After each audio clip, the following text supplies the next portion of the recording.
આજે આપણે બીજા હવાલા જોવાના છે। એમાં આપણે સ્ટાર્ટ કરીએ તો ફર્સ્ટ છે જાહેરાત માટે નમૂનાથી વેચેલ માલ। જ્યારે જાહેરાત માટે નમૂનાથી માલ વેચવામાં આવે ત્યારે કઈ રીતે એન્ટ્રી આપવાની? તો પહેલા તો હું તમને સમજાવું કે આ શું છે। તો કોઈ પણ દુકાનદાર અથવા તો કોઈ પણ પેઢી પોતાની જે પણ કઈ પ્રોડક્ટ હશે, પોતાની જે પણ કઈ વસ્તુ હશે, એ વસ્તુ એટલે કે કંપની પોતાની કંપનીની અંદર જે પણ કઈ પ્રોડક્ટ બનાવતી હોય એ પ્રોડક્ટ ગ્રાહકો સુધી પહોંચાડવા માટે શું કરવું પડે? જાહેરાત કરવી પડે। તો એ જાહેરાત કરવા માટે પણ શું કરવું પડે? ખર્ચ થશે, ખબર ને? જેમ કે કોઈ સેલ આપણે મીન્સ કે ડિસ્કાઉન્ટ આપીએ અથવા તો પછી કોઈ સરસ એવો શોરૂમ બનાવવામાં આવે, કાચનો સરસ એવો શોરૂમ બનાવવામાં આવે અને ત્યાર પછી પોસ્ટર બધા લગાડવામાં આવશે, સેલ્સમેન રોકવામાં આવે, ત્યાર પછી કોઈ પોસ્ટર છપાવવામાં આવે, બધાને ત્યાં પોસ્ટરો મોકલવામાં આવે। તો આ રીતના શું કહેવાય કે પોતાની વસ્તુની શું કરે છે? જાહેરાત કરે છે। તો આ બધી જ વસ્તુમાં શું થાય? ખર્ચો થશે। એટલા માટે જાહેરાત માટે નમૂનાથી વેચેલ માલ ઘણીવાર અમુક કંપનીઓ અમુક વેપારીઓ શું કરે છે કે પોતાની અમુક માલ જો હોય તે અમુક રીતે બધાને ભાગીદાર એટલે કે ગ્રાહકોને વેચે છે, બરાબર ને? જેમ કે આપણે કરિયાણાની દુકાનમાં જ્યારે ઘઉંની સિઝન હોય, ઘઉં, ચોખા, અનાજ કે કોઈ પણ અનાજની જ્યારે ભરવાની સિઝન હોય ત્યારે આપણે ત્યાં લેવા જઈએ છીએ તો આપણે એ લોકો આટલી નાની સેમ્પલમાં એટલે કોથળીમાં આટલું નાનું થોડું સેમ્પલ આપે, થોડા ઘઉં આપે, થોડા ચોખા આપે, એ રીતે અલગ અલગ સેમ્પલ બનાવેલા હોય। એટલે આપણે શું કરીએ કે ઘરે આવીને બધા જોઈએ કે ભાઈ આ રીતનું છે સેમ્પલ, બરાબર? તો એ પણ એવું એક જ ગ્રાહકને થોડી આપે, એ લોકો ઘણા બધા ગ્રાહકોને આપે, તો એટલા પ્રમાણમાં પણ એને ખર્ચો તો થશે। એટલા માટે જાહેરાતમાં આપણે નમૂનાથી જ્યારે માલ આપવામાં આવશે તો એને પણ આપણે શું ગણવાનું છે? ખર્ચ ગણીશું। તો ખર્ચા કોઈ પણ ખર્ચાની એન્ટ્રી ક્યાં આવે? નફા નુકસાન ખાતાની ઉધાર બાજુ પર આવશે। એટલે પહેલી એન્ટ્રી આવી ગઈ તમારી નફા નુકસાનની ઉધાર, ઓકે? અને બીજી એન્ટ્રી જાહેરાતમાં નમૂનાથી વેચેલ માલ। હવે આ કરિયાણાના જે વેપારી છે તેઓએ બધા જે આટલી નાની નાની કોથળીની અંદર જે નમૂના આપ્યા છે, બરાબર? તો એટલો માલ હવે એવા આખા દિવસના લગભગ 15 થી 20 ગ્રાહકોને આપે છે। એટલે સમજી લો કે એને 1 કિલો ઘઉં 1 કિલો ચોખા જેમાં જતા રહ્યા તો એટલો એને ખર્ચ થશે। હવે એટલું ગયું નમૂનાથી વેચેલ માલ એટલે અન્ય રીતે માલની જાવક। અન્ય રીતે માલની જાવક આપણે અગાઉના વિડીયોમાં જોઈ ગયેલા હતા। જ્યારે આપણે વેપાર ખાતાનો નમૂનો જોયો ત્યારે આપણે જોયો હતો કે એમાં ખરીદી આવે, ખરીદી એમાંથી આપણે ખરીદ પરત બાદ કરતા હતા, બરાબર? ખરીદી, ખરીદ પરત અને ત્યાર પછી અન્ય રીતે માલની જાવક, અન્ય રીતે માલની જાવક, બરાબર? એમાં આપણે જોયેલું કે આરથી ગળી ગયેલ માલ, ધર્માદામાં આપેલ માલ, જાહેરાતમાં આપેલ માલ, બરાબર? તો આવા માલ શું આવશે? જાહેરાત માટે નમૂનાથી આપેલ માલ એટલે કે એટલો માલ વેપારી પાસેથી ઓછો થઈ ગયો એટલે કે અન્ય રીતે માલની જાવક કહેવાશે। એટલે એની એન્ટ્રી ક્યાં આવશે? તો આ ખરીદીની એન્ટ્રી ક્યાં આવે? વેપાર ખાતાની ઉધાર પર। એટલે બીજી એન્ટ્રી આવશે વેપારની ઉધાર પર ખરીદીમાંથી બાદ। ખ્યાલ આવી ગયો? એટલે બે એન્ટ્રી જાહેરાત માટે નમૂનાથી વેચેલ માલની બે એન્ટ્રી આવશે। પહેલું તો જાહેરાતમાં માલ આપીશું એટલે એ આપણો જાહેરાત ખર્ચ કહેવાય। ખર્ચા એટલે કોઈ પણ ખર્ચા આવે નફા નુકસાન ખાતાની ઉધાર પર। અને બીજી એન્ટ્રી અન્ય રીતે માલની જાવક કહેવાશે। એટલે અન્ય રીતે માલની જાવક હોય તો આપણે ખરીદીમાંથી એને માઈનસ કરીએ છીએ, ઓકે? ચાલો આગળ આપણે જોઈશું બીજું સ્ટેશનરી સ્ટોક। આ અન્ય રીતે માલની જાવક હું તમને સમજાવી દઈશ કે એમાં કયા કયા આવશે, કે અન્ય રીતે માલની જાવક કેટલા પ્રકારની આવશે એ હું તમને બીજા વિડીયોમાં સમજાવીશ, ઓકે? સ્ટેશનરી સ્ટોક શું છે? પહેલા તો સ્ટોક કોઈ પણ પ્રકારનો સ્ટોક હોય એની એન્ટ્રી પાકા સરવૈયામાં મિલકત વેણા પર આવે છે। કારણ કે મિલકત કહેવાય ને, કોઈ પણ પ્રકારનો સ્ટોક હોય, સ્ટેશનરી સ્ટોક હોય કે આખરનો સ્ટોક હોય, એ સ્ટોક છે એટલા માટે પેઢી માટે શું કહેવાશે? મિલકત। એટલે પહેલી એન્ટ્રી તમને ખબર પડી ગઈ, પાસમાં મિલકત લેણા પર, મિલકત લેણા પર, ઓકે? અને બીજી એન્ટ્રી આવશે સ્ટેશનરીનો સ્ટોક। તો સ્ટેશનરી ખર્ચ આવશે। ખર્ચ, સ્ટેશનરી ખર્ચ કોઈ પણ ખર્ચ ક્યાં આવે? નફા નુકસાન ખાતાની ઉધાર પર। તો ખાસ ધ્યાનમાં રાખજો સ્ટેશનરીનો સ્ટોક તમે સમજી લો, તમે એક એન્ટ્રી તો તમે આપી દેશો મિલકત લેણા પર, પણ એની બીજી એન્ટ્રી તમને યાદ નહીં આવે। તો ખાસ ધ્યાન રાખજો જ્યારે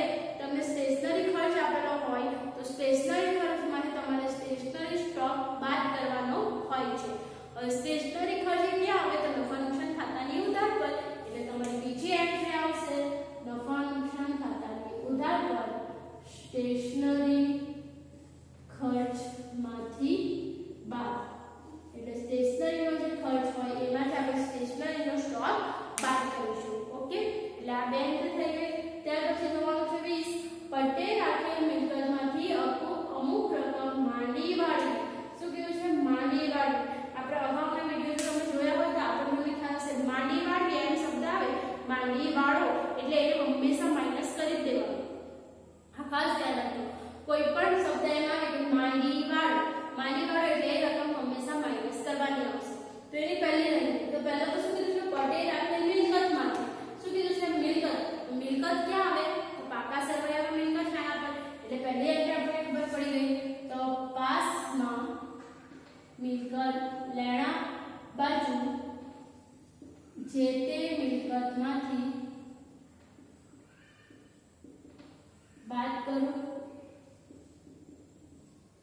અને બીજી એન્ટ્રી, આ પહેલી એન્ટ્રી થઈ ગઈ કે પાકા સરવાળામાં મિલકત લેણા બાજુ જે તે મિલકતમાંથી આપણે બાદ કરીશું.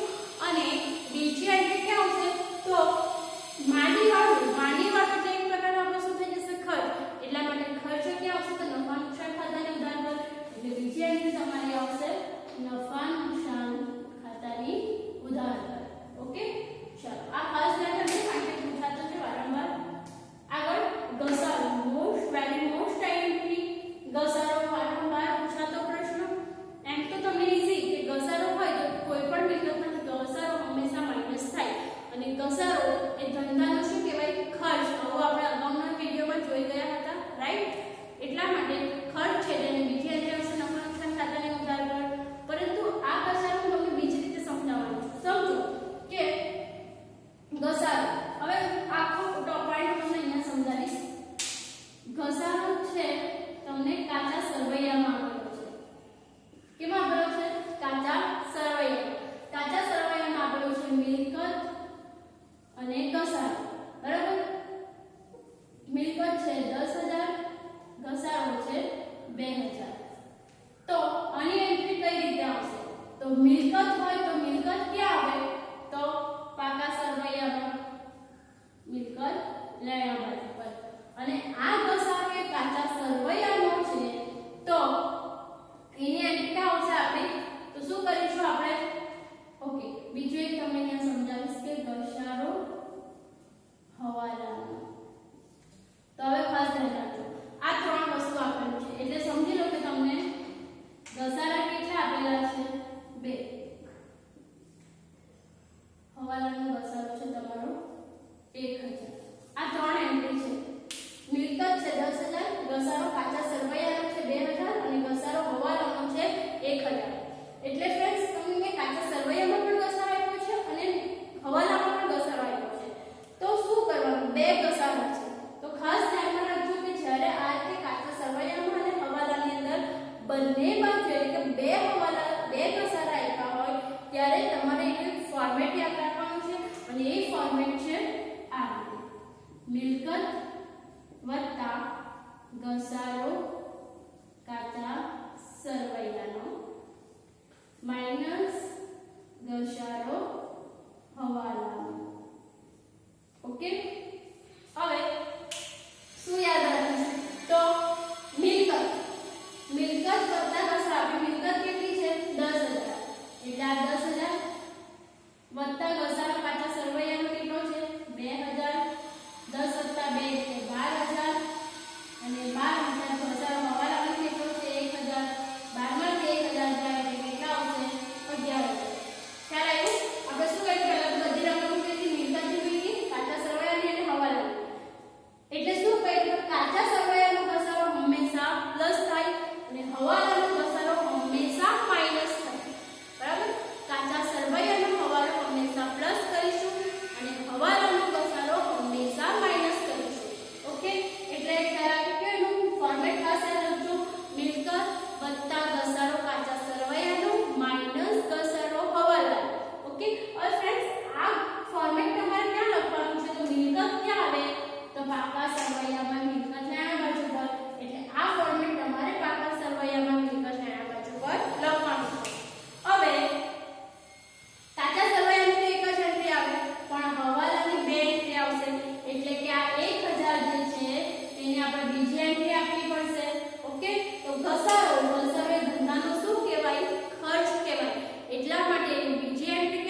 જોયું હશે તો અત્યારે તાજા સમાચાર હતા કે ઓએનજીસીમાં આગ લાગી હતી, રાઈટ? ત્યાર પછી આપણે જોયું હતું કે અગાઉ પણ આપણે એક આગ લાગેલી હતી, એટલે બે આગ આપણે જોઈ, બરાબર? એટલે કે કોઈ પણ કંપની રિસ્ક લેવા નથી માંગતી, કોઈ હદે રહીને તો આગ લગાવવાનું નથી, પણ કંઈક થાય છે અને કંઈક એના આધારે કુદરતી કારણ છે કે અથવા ગમે તે રીતે આગ લાગી જાય છે તો શું કરશે? દરેક કંપનીઓ વીમો લે છે. વીમો લેશે એટલે થોડી ઘણી તો આપણને રાહત થાય ને, ઓકે? તો સમજી લો કે એક કંપનીમાં આગ લાગે છે અને 50,000નો માલ બળી ગયો, તો આપણે એમને સમજીશું કે એક કંપનીમાં આગ લાગે છે અને 50,000નો માલ બળી ગયો છે. 50,000નો માલ બળી ગયો. હવે કંપનીએ વીમો લીધો હતો, વીમા કંપનીના સભ્યો આવે છે, કંપનીમાં તપાસ કરે છે, બધું જોઈ છે અને પછી તેઓ 35,000નો દાવો મંજૂર કરે છે. કેટલાનો? 35,000નો દાવો મંજૂર કરે છે. હવે આગ લાગેલી અને કેટલાનો માલ બળી ગયો? 50,000નો માલ બળી ગયો. વીમા કંપનીએ કેટલાનો દાવો મંજૂર કર્યો? 35,000.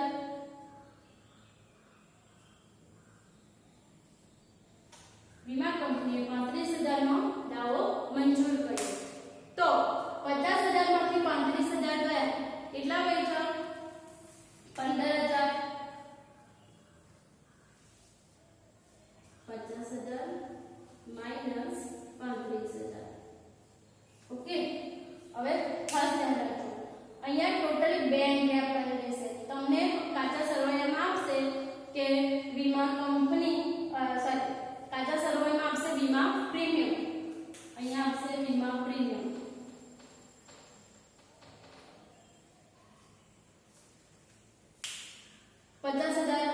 સમજી લો કે વીમા પ્રીમિયમ 50,000 છે. વીમા કંપની આવે છે, જોઈ છે, 35,000નો દાવો વીમા કંપનીએ મંજૂર કર્યો છે. હવે 35,000નો એટલે કે 50,000નો માલ મળી ગયો, એમાંથી 35,000નો દાવો વીમા કંપનીએ મંજૂર કર્યો.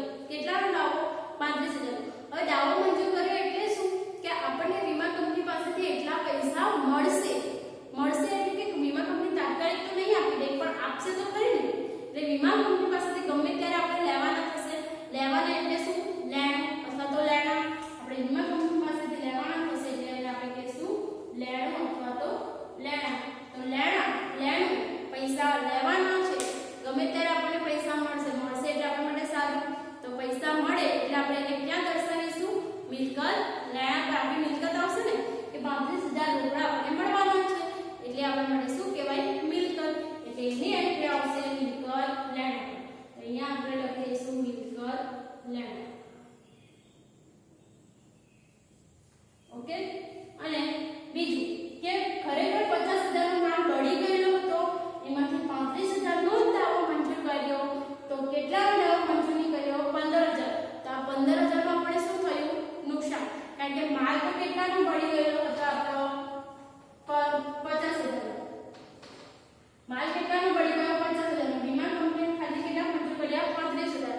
એટલે કે ખરેખર 50,000નો આપણને આપણો 50,000નો માલ બધો બળી ગયો, પણ વીમા કંપની આપણે ફક્ત 35,000 જ આપવાનું છે. તો કેટલા નથી આપણને મળવાના? 15,000. તે 15,000નું તો આપણને નુકસાન જ ગયું. ખ્યાલ આવે છે શું કહું છું? ઓકે, એટલે 15,000નું તો આપણને ખરેખર શું થવાનું? નુકસાન. એટલે 15,000 આપણે કહીશું નુકસાન. તો કોઈ પણ નુકસાન આપણે જોઈ ગયેલા નફા નુકસાન ખાતાની ઉધાર પર શું આવે? તો ખર્ચા અને નુકસાન. અને નફા નુકસાન ખાતાની જમા પર શું આવે? તો આવકો અને લાભ. તો નુકસાન એટલે કે આવશે નફા નુકસાન ખાતાની ઉધાર પર. એટલે આની એન્ટ્રી આવશે નફા નુકસાન ખાતાની ઉધાર પર. એટલે અહીંયા તમારે આ રીતે એન્ટ્રી આપવાની છે.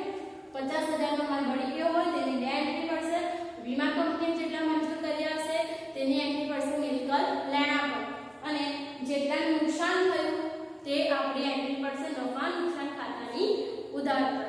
ઓકે, તો આ ખાસ ધ્યાન રાખજો, વારંવાર પૂછાય છે. નેક્સ્ટ આપણે જોઈશું provident fund. Very most IMP શારે શા. પ્રોવિડન્ટ ફંડમાં ફાળો, પ્રોવિડન્ટ ફંડના રોકાણો અને પ્રોવિડન્ટ ફંડના રોકાણોનું વ્યાજ. આમાં તમારે શું યાદ રાખવાનું છે? આ ચારે આઈએમપી એક જ સાથે એક જ એ રીતે હું સમજાવીશ કે તમને યાદ રહી જશે. હવે તમારે યાદ શું રાખવાનું? તો ફંડ, ફાળો, રોકાણ અને વ્યાજ, અથવા તો એટલું યાદ રાખો વ્યાજ. આ રીતે શોર્ટમાં યાદ રાખો. ફંડ, ફાળો, રોકાણ અને વ્યાજ. તો ફર્સ્ટ ટર્મ આપણે જોવાનું છે પ્રોવિડન્ટ ફંડ. ફંડ એટલે પ્રોવિડન્ટ ફંડ આવે મૂડી દેવા પર, પાકા સરવૈયામાં મૂડી દેવા પર. કારણ કે પ્રોવિડન્ટ ફંડ એ આપણને શું કહેવાશે? પેઢી માટે દેવું. એટલે પ્રોવિડન્ટ ફંડ આવશે પાસમાં મૂડી દેવા પર. ફાળો, ફાળો એટલે શું? ફાળો પ્રોવિડન્ટ ફંડમાં ફાળો એ પેઢી માટે શું કહેવાય? એક પ્રકારનો ખર્ચ. ફાળો શું કહેવાય? એક પ્રકારનો ખર્ચ.